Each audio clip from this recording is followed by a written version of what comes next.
네, 안녕하세요. EBS 대표 강사 이범석입니다.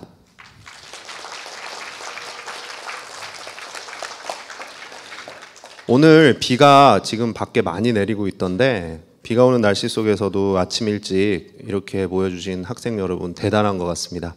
그래도 고등학교에 대한 나름의 호기심을 가지고 오늘 모이신 것 같아요. 그래서 오늘 선생님이 이제 고등학교에 가는 것, 그것도 중요하지만 일단은 고등학교에 간 이후에 대학에 가는 것, 이 부분과 관련해서 연결지어서 학생 여러분들과 좀 같이 고민하는 시간을 가져보려고 합니다. 오늘 제가 들어가기 전에 소개하는 화면이 나왔는데요. 선생님 사진이 어떻게 좀 실물보다 나은 것 같나요? 실물이 나은가요? 네, 어유 잘생겼어요. 남학생들이 잘생겼다 그랬어. 예, 믿어볼게요. 네, 실물보다 훨씬 좋은 사진이죠. 이게 뭐냐 하면 요즘 과학기술의 발전이 이렇게 대단하다는 걸 보여주는 하나의 단면입니다. 여러분들도 실물보다 나은 사진들 하나씩 갖고 있나요? 아직은 잘 없죠? 여러분들도 나중에 고등학교 졸업할 때쯤 되면 실물보다 나은 사진들이 아마 그때는 과학기술이 더 발전해서 더 좋은 예쁜 사진들이 많이 나오게 될 것 같습니다. 선생님은 서울교육청에서 주로 활동을 했고 지금은 EBS에서 같이 학생 여러분들과 이렇게 현장에서 만나면서 활동을 하고 있습니다. 네, 오늘 선생님이 같이 나눠볼 주제에 대해서 목차를 한번 가져와 봤는데 처음에 제목이 무슨 제목인지 조금 궁금하지 않으세요? 여러분들 이야기를 먼저 좀 하고 시작하려고 합니다. 사실은 이제 우리 아이들의 시대인데 이거는 이제 선생님 입장이고 여러분들은 사실 여러분들의 시대에 대해서 같이 고민해 보는 거죠. 여러분들의 시대는 지금인가요? 아니면은 이후인가요? 몇 년 후쯤 될까요? 물론 지금도 여러분들이 꿈을 키워가는 여러분들의 시대예요. 그렇지만 우리나라를 여러분들이 현장에서 직접 기둥처럼 받치고 이끌고 갈 그런 시기가 이제 곧 옵니다. 그것이 여러분들의 시대가 되겠죠. 최근에 급격하게 과학기술 발전하고 있습니다. 뭐가 발전하고 있죠? 그렇죠. AI, 로봇. 이런 것들을 가지고서는 최근에 유행하는 용어가 생겼어요. 뭐죠? 4차 산업혁명. 역시 산청죠. 똑똑한 학생들 오늘 많이 온 것 같아. 뒤에서도 답변이 나왔어요. 보통 앞에서 답변을 많이 하거든. 예, 4차 산업혁명과 관련된 이런 진보가 하루가 다르게 발전하고 있는 요즘입니다. 여러분들이 이 사회를 떠받칠 그런 시기가 되면 아마 기술이 엄청나게 더 발전하게 될 거예요. 2016년에 이런 4차 산업혁명에 대한 이야기가 처음 나왔어요. 다보스 경제 세계 포럼이라는 2016년의 포럼에서 이런 세계 미래에 바뀌어갈 이런 모습에 대해서 걱정을 했습니다. 미래에 대해서 뭐 장밋빛 미래를 이야기한 것이 아니라 왜 걱정을 했을까? 인공지능이나 이런 새로운 기술들이 등장함에 따라서 사람들이 일자리를 잃을 수 있다고 생각을 한 거예요. 여러분들이 미래에 직업을 가지고 뭔가 사회를 떠받치고 이끌고 갈 그런 직업을 가져야 할 텐데 그런 일자리가 사라지게 된다는 거죠. 2016년에는 5년 후를 걱정했어요. 5년 동안, 즉 2020년까지죠. 지금 2020년이 얼마 남지 않았어요. 지금 진행되고 있는 이야기입니다. 그때 뭘 걱정했냐면 일자리가 200만 개 정도가 전 세계적으로 늘어나지만 실제로는 한 700만 개 정도가 사라질 수 있다는 거죠. 이거는 2020년까지를 걱정한 겁니다. 근데 여러분들이 나중에 직접 대학교까지 졸업을 하고 사회에 나가게 될 그 시기가 되면 일자리가 어떻게 될지 대충 예상이 되시는 거죠.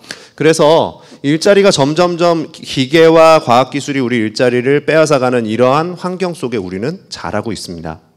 그래서 미래 여러분들이 가져야 될 것은 과연 필요한 역량은 무엇일까? 이런 것들을 고민하게 되었다는 거죠. 향후 5년간 710만 개의 일자리가 사라질 것이다. 그래서 바로 지금은 세계사적으로 이전에도 산업혁명이 여러 차례 걸쳐가지고 바뀌어왔다고 생각을 했지만 지금이야말로 인류의 대전환기, 세계사적인 대전환기라고 이야기를 하게 된 것입니다. 그래서 이러한 고민 속에서 우리 학교 교육도 좀 바뀌어야 되겠다, 이런 고민들을 한 거예요. 그래서 우리나라에서는 바로 학생 여러분, 내일의 주인공인 여러분들이 어떻게 하면은 학교에서 어떻게 공부를 하면 그런 미래를 대비할 수 있는 그런 사람이 될 수 있을까 고민을 한 거죠. 그래서 교육과정을 바꾸겠다라고 한 거예요. 그래서 2015 개정 교육과정이 나오게 된 것입니다. 2015 개정 교육과정은 여러분들을 미래 융합, 창의 융합 인재죠. 창의 융합 인재로 키우는 것을 목적으로 만들어진 거예요. 이거는 여러분들이 내년에 고등학교 1학년에 올라가면 바로 적용을 받게 되는 교육과정입니다. 지금과는 조금 달라요. 그래서 여러분들은 이것을 미리 알고 고등학교에 진학하는 것이 중요할 수 있다. 그래서 여러분들 오늘 한번 이게 어떤 내용인지 같이 보고 마음의 준비 그리고 실제적인 준비가 같이 이루어질 수 있으면 좋겠어요. 이전에는 지식을 암기만 하면 된다라고 생각을 했죠. 그래서 학교에서 선생님이 판서를 하고 우리는 열심히 필기해서 받아 적고 그것을 달달달 외워서 시험 때 올바르게 체크만 하면 되는 그런 암기 위주의 학습 시대였어요. 그런데 그런 지식은 많이 암기하는 것 자체가 이제는 의미가 줄어들었다는 겁니다. 그러면 뭐가 중요해질까? 그래서 더 이상 지식을 암기하는 시대는 필요 없다. 이제는 학생들이, 사실 우리가 손안에 들어있는 여러분들 작은 기계 뭐죠? 스마트폰, 모바일 기기, 이거에서 손가락 몇 개만 까딱까딱하면 온 세계에 있는 정보를 한눈에 다 확인을 할 수 있어요. 정보는 암기하지 않아도 누구나 다 가지고 있습니다. 그런데 그 정보를 누가 더 잘 활용할 수 있는가는 이거는 개인의 역량에 따라 달라진다는 거죠. 그래서 여러분들이 그런 똑같은 정보를 다 가지고 있지만 어떻게 활용할 수 있느냐는 역량에 달려있다. 그래서 2015 개정 교육과정에선 여러분들의 지식을 늘리는 것이 아니라, 물론 지식도 늘리지만 역량을 기르는데 더 집중을 하게 된다는 겁니다. 그래서 바로 이 역량 중심 교육과정이 2015 개정 교육과정이에요. 그러면 이게 역량 중심으로 여러분들을 어떻게? 이렇게 길러내겠다는 겁니다. 그럼 어떤 역량들이 필요한지 같이 봅시다. 2015 개정 교육과정에서 목표로 하는 것은 여러분들을 이런 사람으로 만드는 거예요. 이런 사람. 근데 여기는 기존에는 없던 개념, 잘 안 보이던 개념들이 있어요. 뭐냐면 더불어 사는 사람, 교양 있는 사람, 이런 것들이 들어 있습니다. 무조건 똑똑하기만 한 사람, 이런 사람 아니에요. 그래서 여러분들이 어떤 방향으로 자라가야 할지를 이것이 제시하고 있는 거죠. 그럼 어떤 역량이 필요한지 보죠. 2015 개정 교육과정이 제시하는 6가지 핵심 역량입니다. 여러분들이 이런 6가지 역량을 모두 갖추면 바른 인성을 갖춘 창의 융합형 인재로 자랄 수 있다라고 보는 거예요. 여기는 단순히 공부만 잘해가지고 되는 건 아니라는 것을 알 수 있는 것이 바로 공동체, 의사소통, 심미적 감성, 이런 부분들도 매우 중요하다는 거죠. 왜 그러냐 하면 여기 있는 창의 융합적인 사고를 하기 위해서는 혼자만 똑똑해가지고 되는 게 아니라는 거예요. 뭐냐면 여러분들이 친구들과 같이 협력해서 내 생각은 이런데 네 생각은 어때?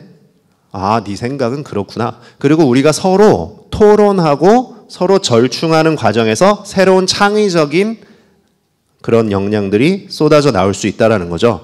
그래서 그것들이 미래를 만들어갈 우리의 역량이 된다는 거예요. 그래서 여러분들이 지식을 학습하는 것도 중요하지만 친구들과 함께 토론하고 협력해 나가는 그런 과정이 중요하다. 그래서 실제로 2015 개정 교육과정에서는 고등학교 여러분들이 진학을 했을 땐 여러분들의 그런 역량을 키우고 역량을 평가하는 것을 중점적으로 보려고 해요. 그럼 역량을 평가한다는 건 단순히 암기해서 답을 쓰는 게 아니에요. 어떤 과정을 평가해요? 토론 과정을 평가하고요. 발표하는 모습을 평가할 수 있다는 겁니다. 그래서 여러분들은 그런 과정들을 중학교 때부터 좀 체험을 하기 위해서 이미 중학교 때 그런 미래 진로에 대해서도 고민하고 그런 여러 가지 토론이나 발표 같은 것들을 많이 할 수 있게 환경을 조성해 줬었어요. 여러분들 중학교 때 배웠던 여러 가지 과정이, 새로운 과정이 있었죠? 그게 뭐죠? 자유학기제라는 과정이 있었죠? 그 과정들을 통해서 여러분들 와, 시험 안 본다 그리고 너무 좋아했잖아. 그쵸? 단순히 시험을 안 보는 게 중요한 것이 아니라 그 시험을 안 보는 과정 속에서 여러분들이 자유롭게 토론하고 발표하고 미래의 꿈을 고민하는 그런 과정을 체험해 보려고 기회를 줬던 겁니다. 전 그런 걸 모르고 지나왔는데 괜찮아요. 여러분들은 그 과정을 통해서 체험을 이미 다 했고 그것들을 다시금 고등학교 올라가기 전에 생각하고 고등학교를 대비하면 되는 겁니다. 그래서 2015 개정교육과정의 구체적인 특징은 이렇게 나타나는데요. 기존에 언니 오빠, 형 누나들이 했던 것과 조금 달라요. 보시면 이전에는 문이과가 구분되어 있었거든요. 이제 문이과 구분이 없어집니다. 경계가 사라지고 공통 과목이 도입이 됐어요. 특히 통합사회와 통합과학. 이전에는 문과 학생들은 사회 중심으로, 이과 학생들은 과학 중심으로 배우는 그런 과정이 개설되어 있었습니다. 그런데 누구나 사회과학을 공통적으로 골고루 배워야 한다. 이런 과정들이 개설이 된 거고요. 그 다음에 공통 과목도 있지만 선택 과목을 이렇게 두 종류로 해서 여러분들이 진로에 맞는 다양한 선택을 할 수 있게 만들어줬다는 겁니다. 이전에는 학교에서 과목을 거의 지정해 놔서 그 가르치는 과목만 그냥 수동적으로 배우기만 하면 됐어요. 그런데 여러분이 고등학교에 가면 바뀌어요. 학교에서 완전히 자유롭게 선택하진 않지만 공통 과목 빼놓고 나머지 과목들 중에서 일부 선택이 굉장히 폭이 넓어집니다. 그래서 여러분들은 내가 무슨 과목을 선택할지에 대해서 지금부터 한 번쯤 고민해 볼 필요가 있다는 거예요. 자, 그럼 어떤 과목이 있는지 잠시 후에 보고요. 그리고 국수형 너무 많은 것 같다. 좀 줄였어요. 이건 괜찮죠? 여러분, 국수형 좋아해요? 물론 좋아하는 학생들도 있지만 많이 힘들다고, 좋다 싫다가 아니라 힘들어하는 학생들이 있는데 조금 줄었어요. 그리고 이겁니다. 21세기 미래 창의융합 인재를 기르기 위해서 이러한 수업 방법이 중요하다고 생각을 한 거예요. 그래서 저러한 수업을 늘리고 그러한 수업 과정 내에서 평가하는 과정 중심 평가, 수행 평가를 직접 평가에 많이 반영하는 이런 것들이 늘어나게 됩니다.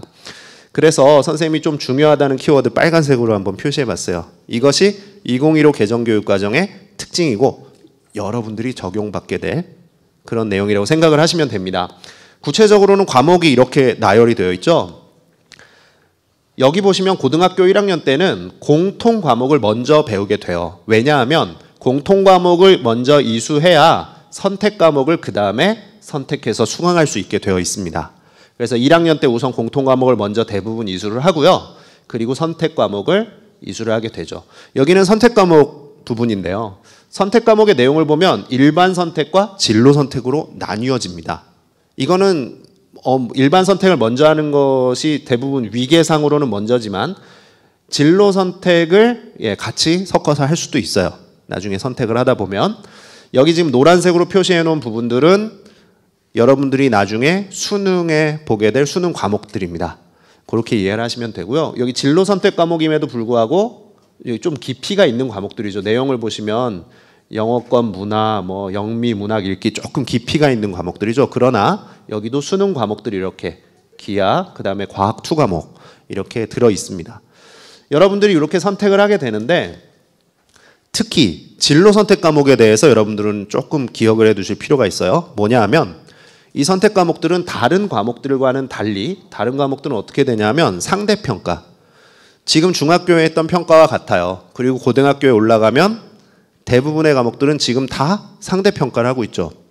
1등급부터 9등급까지 등수를 매겨서 비율로 나누는 거예요. 그래서 등급으로 대부분 표시가 됩니다. 그런데 진로 선택 과목은 성취도 평가를 적용받게 됩니다. 여러분 학년부터. 지금 고등학교 학생들은 100% 다 상대평가예요. 그런데 여러분들은 진로 선택만큼은 성취도 평가. 이건 뭐냐면 절대평가죠.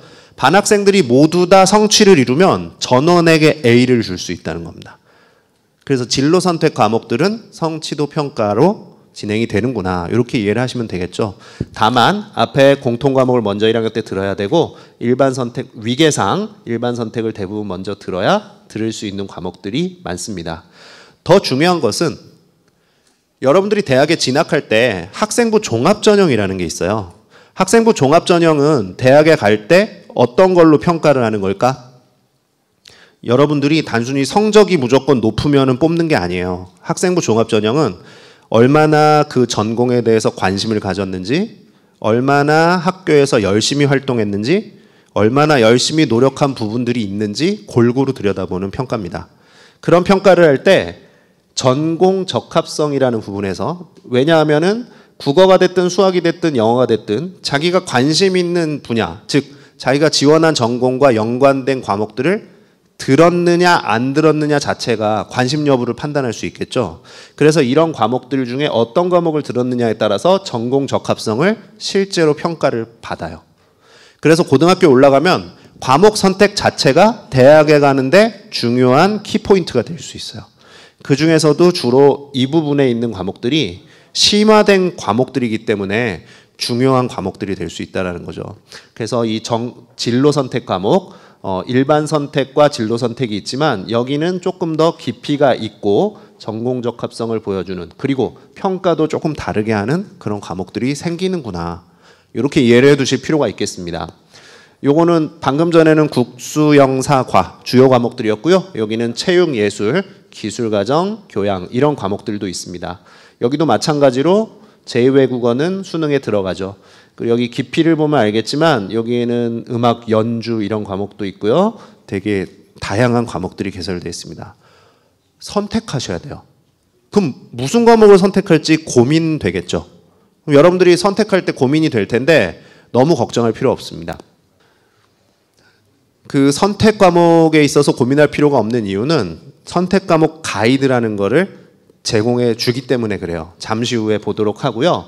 요거는 먼저 대학교에서 평가할 때 여러분들 학생부 종합전형을 어떻게 평가하는지를 보여주는 요소입니다. 이렇게 크게 4가지 요소가 있거든요. 글자가 작아서 선생님이 핵심 요소 4개만 이렇게 따로 뽑아봤어요. 그 중에서도 학업 역량, 전공 적합성, 발전 가능성, 인성 4가지가 있지만 대학에서 그래도 가장 비중 있게 보는 영역은 어느 걸까요? 발전 가능성 중요하지. 인성도 중요하죠. 학업 역량이 맨 앞에 있잖아요. 그죠? 그래서 제일 중요할 것 같아요. 그래서 공부만 잘하면 될 것 같은데 지금까지 안 나온 게 그거밖에 없죠. 여러분들 그 종합전형으로 선발하는 대부분의 대학에서 비중을 조금 더 많이 두는 거는 바로 전공 적합성입니다. 그 전공에 대해서 얼마나 관심을 가졌냐를 되게 많이 봐요.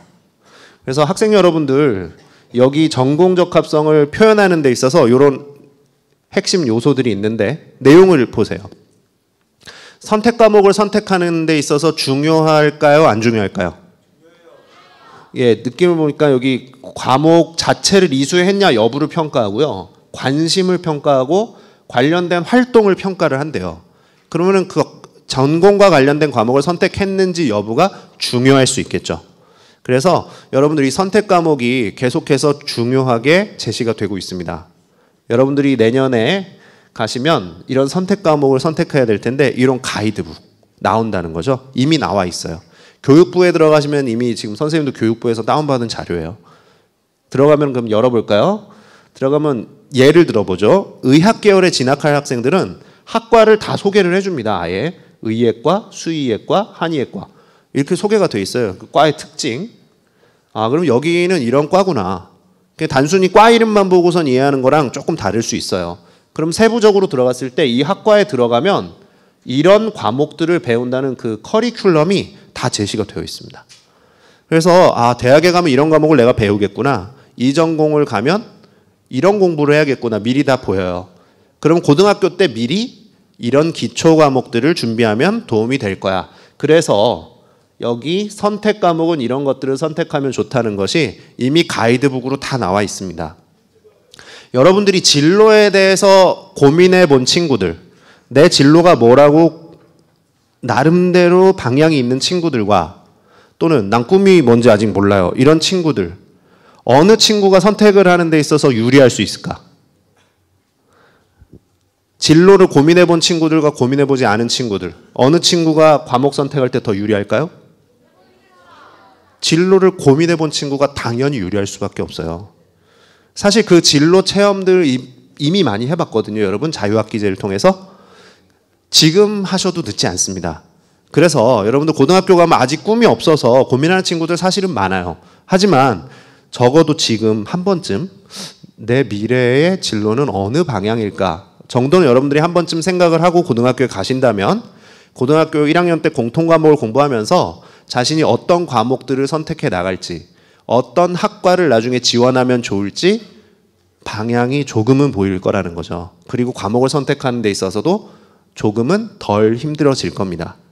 더 중요한 거는 그것이 대학에 가는 데 있어서 훨씬 더 유리한 요소로 작용을 하게 될 거예요. 그래서 여러분들이 지금은 진로를 한 번쯤 고민해 보는 게 대단히 중요하다. 이런 시기라고 볼 수가 있겠습니다. 2015 개정교육과정을 마무리를 좀 해보죠. 요게 선생님이 생각한 키워드입니다. 이러한 과정들이 이어질 거예요. 그래서 여러분들이 이러한 부분에 신경을 써야 되는데 이러한 역량들을 잘 키우고 과정을 이수를 하려면 학교의 교육과정이 사실은 다양화되어 있어야 돼요. 여기 대부분의 친구들은 이제 여기 어느 고등학교를 진학을 하나요? 어디 멀리 가나요? 아니면 산청고등학교 가나요? 네, 많은 친구들이 아마 산청에 있는 고등학교, 산청고등학교를 가게 되지 않을까 싶은데 그 학교의 교육과정이 어떠냐에 따라서 선택할 수 있는 폭이 다를 수 있습니다. 좀 더 다양하게 선택을 할 수도 있고 선택을 잘 못할 수도 있어요. 그러면 내가 원하는 과정이 교과가 그 학교에 개설이 되어 있느냐가 중요하겠죠. 내가 만약에 생명과학 2 또는 물리과학 2, 물리 2를 이수를 하고 싶은데 학교에 개설이 안 돼 있어요. 그럼 어떻게 하면 좋을까? 난 그거 듣고 싶은데.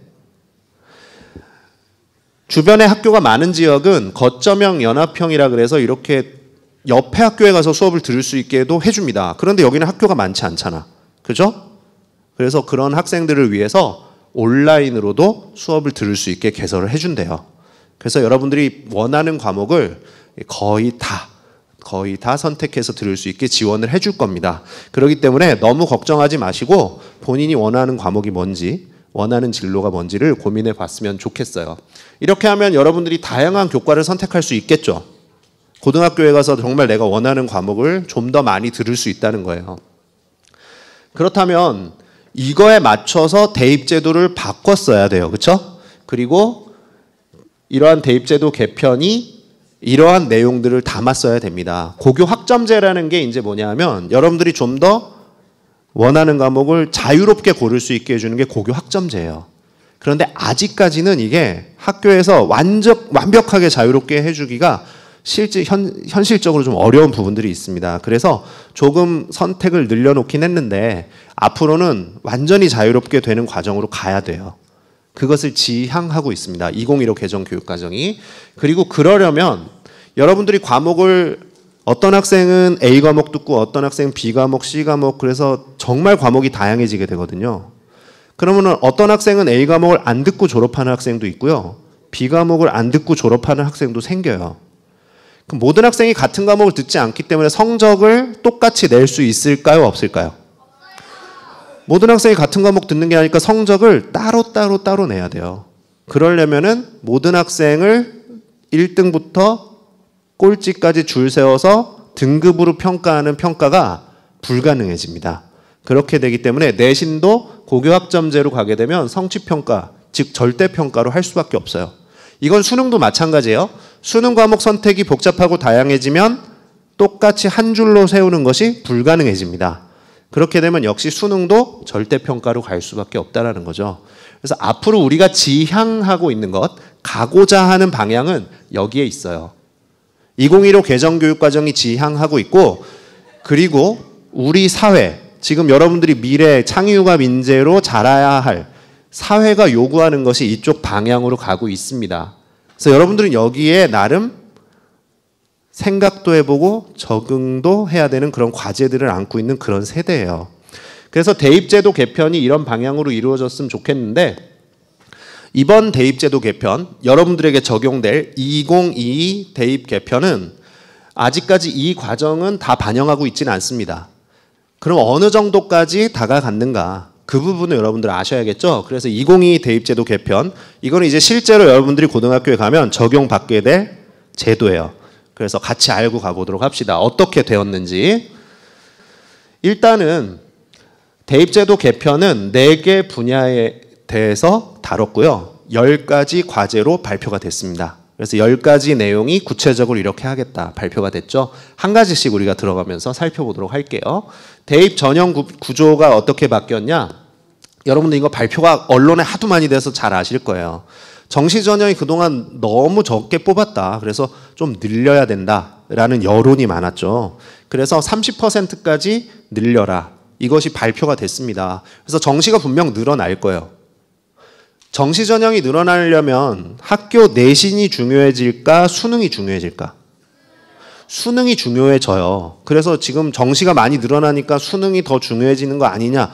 이것 때문에 여러 가지 고민들이 여러분 학년이 많습니다.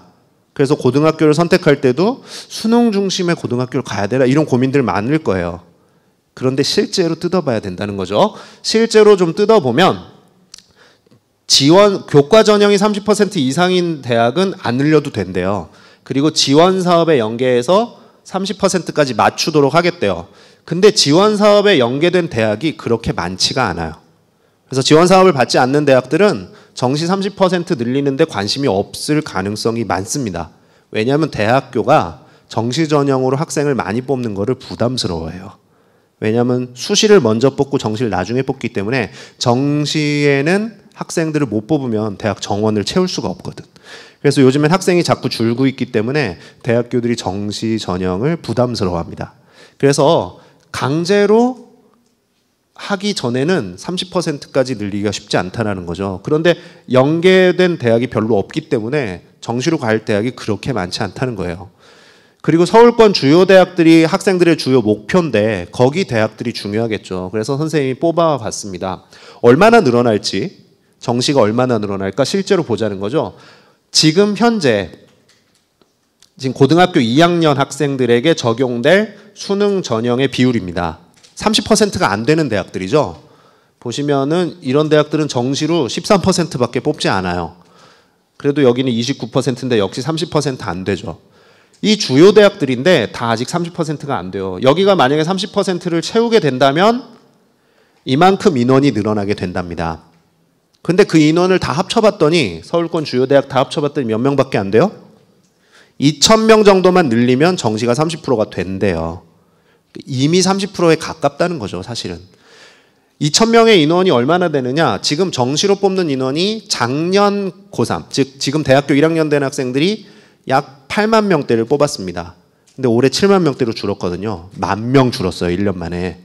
그래서 1년에 10,000명씩 줄어들고 있는 상황이었거든요. 그런데 30% 늘리는데 2,000명 늘어난대요. 그러니까 실제로 정시가 많이 늘어나는 걸까요? 아닐까요? 아니라는 거죠. 그래서 실제로 정시 전형이 많이 늘어나지는 않는다는 겁니다. 지금과 비슷한 수준이라는 거예요. 그러면은 지금과 입시 제도가 크게 달라진다, 안 달라진다? 달라지는 것이 아니다라는 것을 이해하실 필요가 있습니다.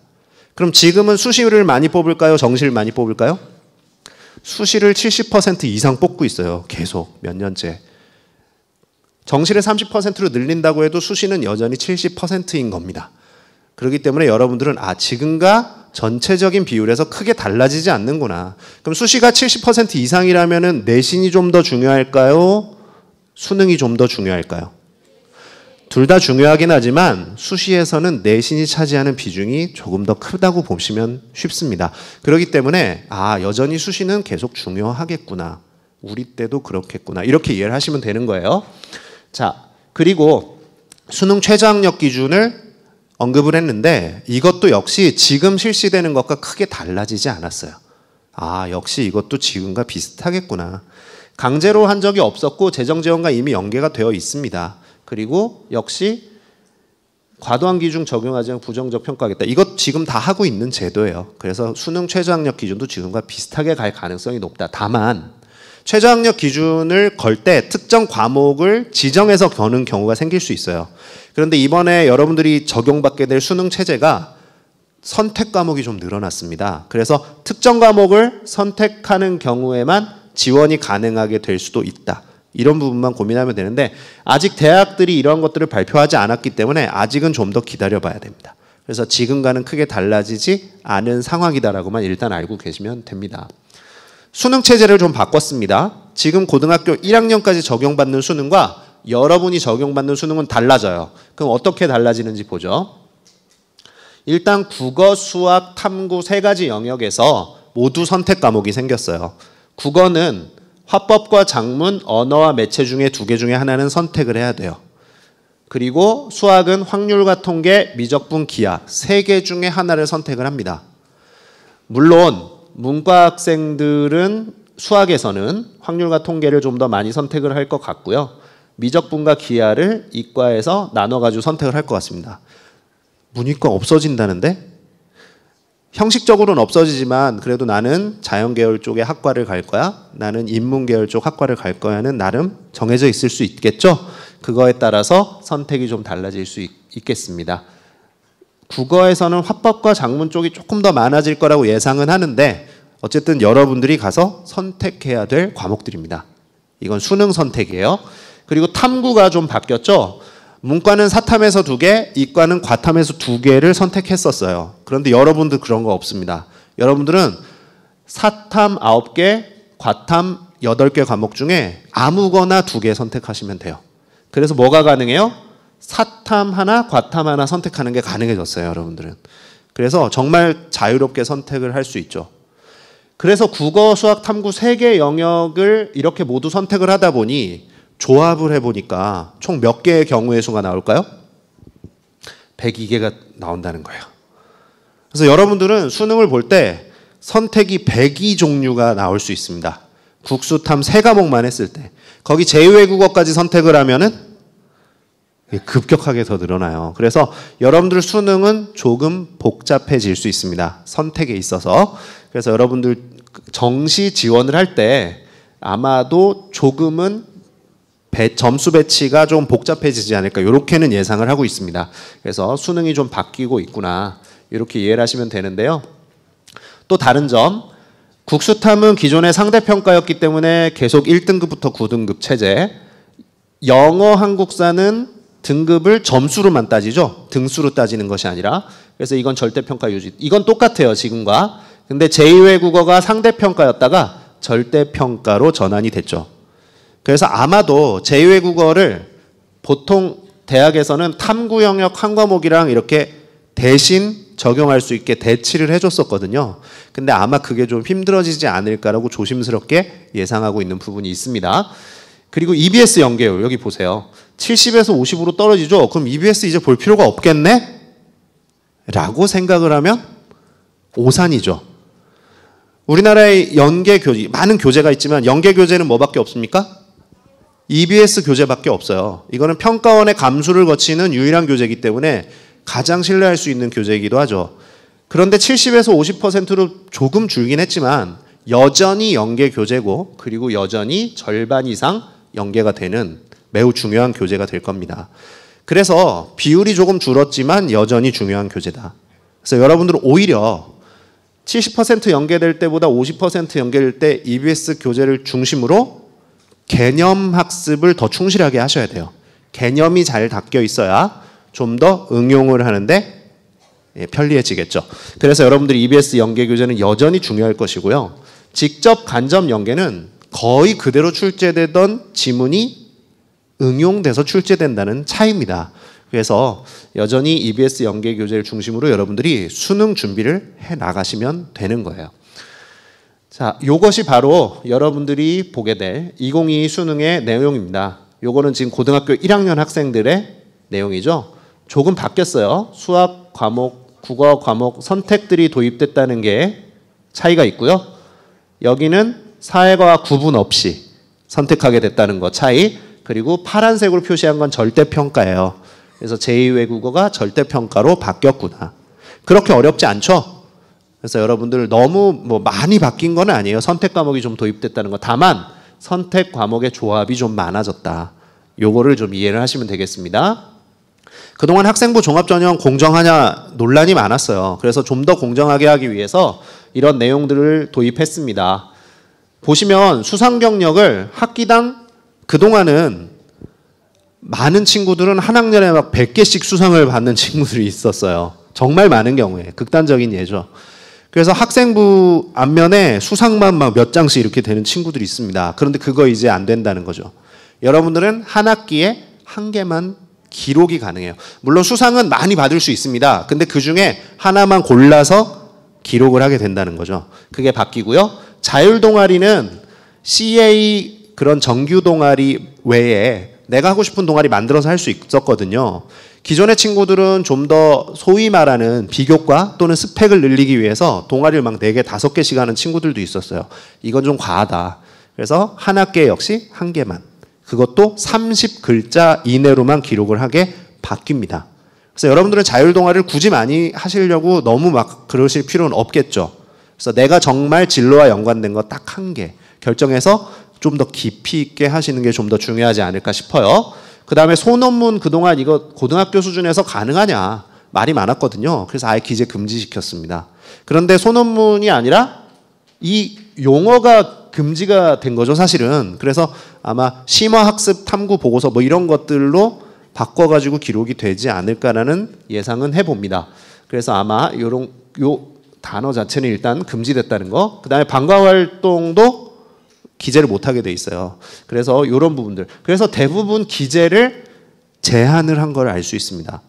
그럼 이런 텍스트로 기재하는 영역들이 다 줄어들게 되면 학생부에 뭐만 남게 될까요? 텍스트가 다 사라지면 뭐만 남게 될까요? 숫자만 남게 되겠죠. 그 숫자가 뭐예요? 내신 등급. 즉 나중에 학생부를 가지고 대학교의 전형 요소로 활용을 할 때 텍스트가 줄어들면 상대적으로 어디서 변별이 더 생길 수 있다? 숫자에서 변별이 더 생길 수 있습니다. 즉 고등학교에 올라가게 되면은 뭐가 좀 더 중요해질 수 있다? 내신 등급이 조금 더 중요해질 수 있습니다. 그래서 여러분들 고등학교 아직 입학하지 않았지만 지금부터 내신을 대비해야 되겠다는 생각도 좀 하셔야 된다는 겁니다. 활동도 중요해지지만 내신이 오히려 대학 갈 때는 조금 더 중요해질 수 있다. 고등학교를 선택할 때도 그 부분들을 놓치시면 안 돼요. 자, 그러면 내용 다시 한번 정리합니다. 수상 총 6개만 기록할 수 있게 바뀌죠. 자격증 인증은 아예 제공을 하지 않습니다. 진로희망사항도 없애버려요. 물론 나중에 내가 꿈이 뭐다라는 건 진로활동 특기사항에 적을 수는 있습니다. 뒤에 여기 진로활동 특기사항이라는 부분 있죠? 여기다가 적을 수 있어요. 자, 그런데 자율활동, 동아리활동, 봉사활동, 진로활동 이거 중학교 때도 다 있는 항목이거든요. 여러분들 학생 보시면 나와 있을 거예요. 학교에서 하는 이런 행사들도 글자 수가 거의 절반으로 다 줄어듭니다. 봉사활동 시간은 적지만 특기사항, 즉 텍스트로 적는 봉사활동 이런 거 열심히 했습니다. 글자로 적는 거는 아예 삭제돼요. 그래서 전체 글자 수가 행동특성 종합이견도 절반으로 줄어서 행동특성 종합이견, 창의적 체험활동 이 2가지를 합치면 지금 4,000글자인데 여러분 때는 2,200자, 절반으로 줄어들게 돼요. 그래서 앞에 있는 항목이 거의 절반으로 거의 다 삭제되고 뒤에 있는 항목도 거의 절반으로 다 줄어듭니다. 그런데 안 줄어드는 항목이 있어요. 뭘까요? 교과학습 발달 상황의 세부 능력 특기사항, 독서 활동 이 2가지는 줄어들지 않습니다. 왜 줄어들지 않을까요? 중요하기 때문에. 지금도 제일 중요한 건 교과학습 발달 상황 중에 세부 능력 특기사항이에요. 이거는 과목마다 500자씩 기록을 합니다. 그대로 남아요. 뭐냐 하면 과목별로 기재를 하기 때문에 되게 많이 적을 수 있죠. 그럼 이거 뭐 적는 걸까요? 세부 능력 특기사항? 어느 시간에 한 내용을 적을까요? 수업 시간에 한 활동을 적는 거예요. 여러분들이 고등학교 가면 제일 중요한 게 그거예요. 내가 수업 시간에 열심히 활동했는가? 무엇을 했는가? 그때 뭘 보여주면 좋을까? 아까 종합전형 평가 요소 중에 보니까 전공과 관련된 관심, 토론, 발표 이런 것들에 적극적으로 참여하는 걸 실제로 평가해서 점수로 주고요. 그 시간에 활동한 것들을 텍스트로 기록해서 대학교 가는데 평가 요소로 활용한다는 겁니다. 그래서 여러분들이 중학교 때 열심히 노력했던 발표하고 토론했던 그런 경험들이 고등학교에 가서 한 단계 더 업그레이드가 돼서 열심히 그런 노력을 이어나간다면 여러분들이 이런 부분에서 대학교 가는데 충분한 경쟁력을 가질 수 있게 되는 거죠. 그게 2015 개정교육과정의 목표이고 여러분들이 미래 창의 융합 인재로 자라가는 과정이 되는 겁니다. 그래서 여러분들이 이런 부분들을 좀 기억하셨으면 좋겠고 책도 제목만 적는데도 과목별로 250자씩 적을 수 있어요. 그러니까 얼마나 많이 적을 수 있어요. 그러니까 지금부터 여러분들이 독서를 많이 해두시면 고등학교 때 가서도 크게 도움을 받을 수 있을 겁니다. 그래서 이런 부분들을 한 번쯤 알아두고 고등학교에 진학을 준비하시면 좋겠습니다. 그리고 대학교의 그 시험들도 너무 불공정하거나 또는 너무 학생들에게 부담을 준다. 그래서 자기소개서도 약간 글자 수를 줄였고요. 교사 추천선 폐지했고요. 그 다음에 평가 기준 공개, 그 다음에 입학사정 간의 회피 제척, 이런 것들을 통해서 공정성을 기하기 위해서 조금 더 노력을 한답니다. 좋은 이야기죠. 여러분들에게 적용되는 내용이에요. 대학의 전형 명칭도 표준화시켜서 쉽게 만들고요. 여러 가지 정보들도 훨씬 더 많이 제공하기 위해서 노력할 겁니다. 물론 여기 있는 내용들은 지금 현재도 다 하고 있는 것들이에요. 이미 올해부터 시도가 많이 됐습니다. 근데 여러분들 때는 좀 더 투명해지게 이렇게 관리를 하게 될 겁니다. 면접도 마찬가지죠. 좀 더 공정하게 하기 위해서 출신 학교, 학생 이름, 수험 번호 이런 것들은 가리고 면접을 보겠다라는 겁니다. 올해부터 많은 대학들이 시작을 했어요. 점점 더 늘어날 거고요. 적성고사 폐지, 논술 폐지 유도.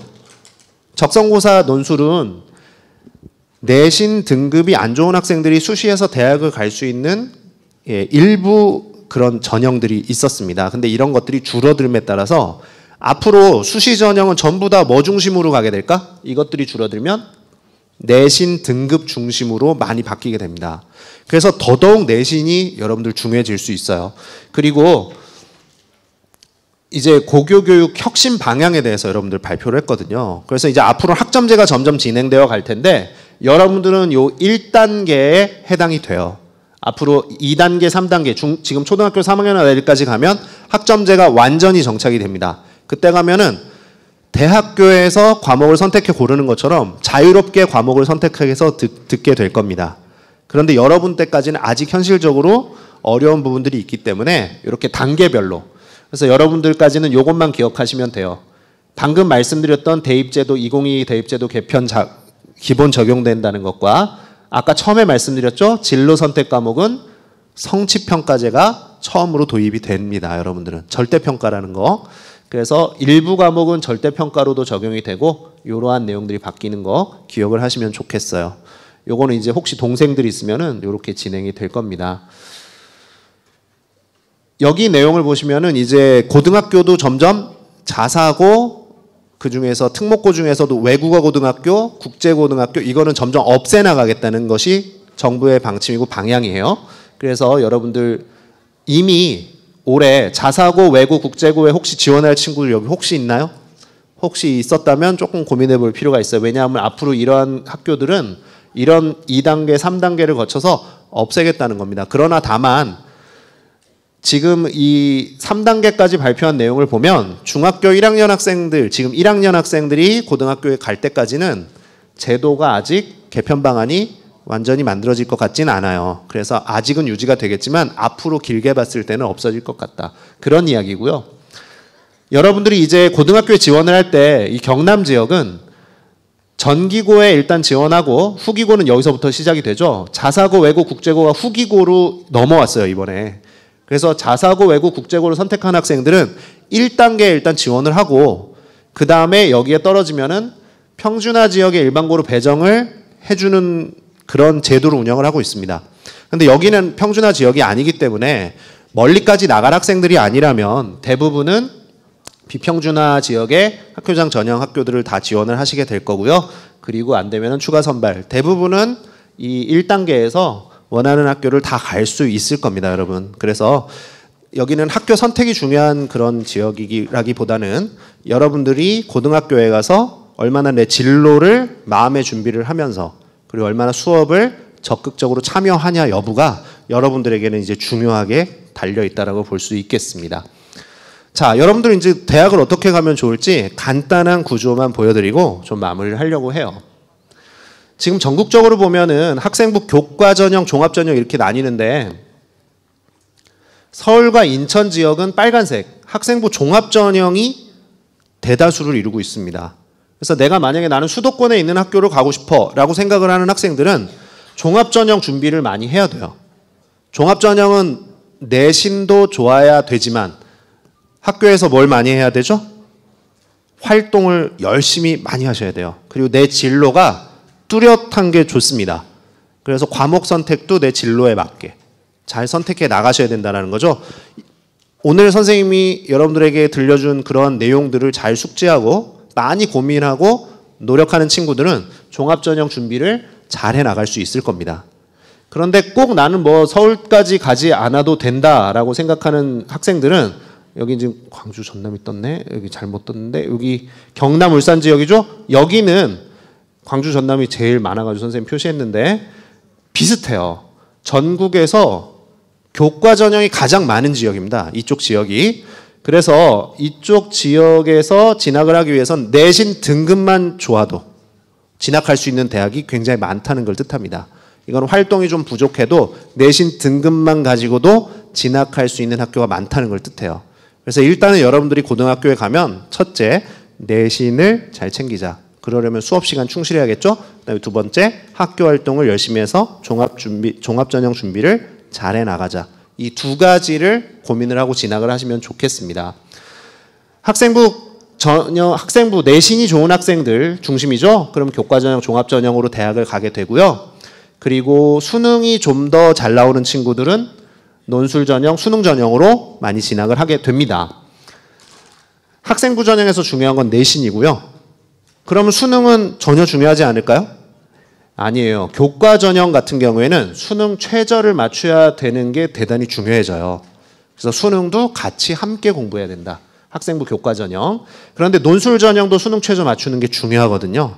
그래서 이 부분에선 수능 최저, 즉 내신과 수능 최저를 챙기는 것이 중요해진다. 그리고 수능만 가지고 보는 그런 시험은 정시 전형이다라는 것을 이해를 하시면 됩니다. 그런데 정시 전형이 생각보다 그렇게 많이 늘어나는 건 아니었죠. 그러니까 우리가 일단은 수시 준비, 내신과 수능 최저에 좀 더 방점을 두고 여러분들이 좀 계획을 세워나가면 좋을 것 같아요. 이제 마지막 화면인데요. 여러분들이 고등학교에 가서 난 서울에 있는 대학을 갈 거야. 이런 굳은 결심을 만약에 하고 있다면 내신이든 수능이든 3등급 이내에 들어가는 게 대단히 중요합니다. 일반적으로 봤을 때 이 3등급 안에 들어가면 서울에 있는 학교 가겠구나 이렇게 생각을 많이 해요. 그래서 근데 여기 인원이 얼마 안 되죠. 지금 전체 인원 중에 대부분의 학생들은 사실은 여기에 들어가요. 그래서 내신 공부 준비 잘하려면 지금부터 여러분들이 좀 아까 학습법 설명도 여러분 많이 들었겠지만 마음의 준비, 실제적인 습관 이런 것들을 많이 고쳐 나가셔야 됩니다. 이걸 고민을 하셔야 되고요. 대부분의 학생들, 즉 전 학교에 있는 54%의 학생은 여기에 들어있다는 거죠. 물론 여기도 있습니다. 들어가기 더 어렵죠. 여기도 들어가기 어려운 곳이에요. 왜 숫자가 얼마 안 돼요, 여기도. 그래서 대부분의 학생들은 여기 있다는 거. 그래서 우리가 여기로 들어가기 위해서 노력하는 것이 무엇보다 중요하다. 이거를 좀 기억을 하시면 되겠습니다. 여러분들 고등학교 선택 잘 하시고 고등학교 와서 열심히 공부하시기 바랍니다. 감사합니다.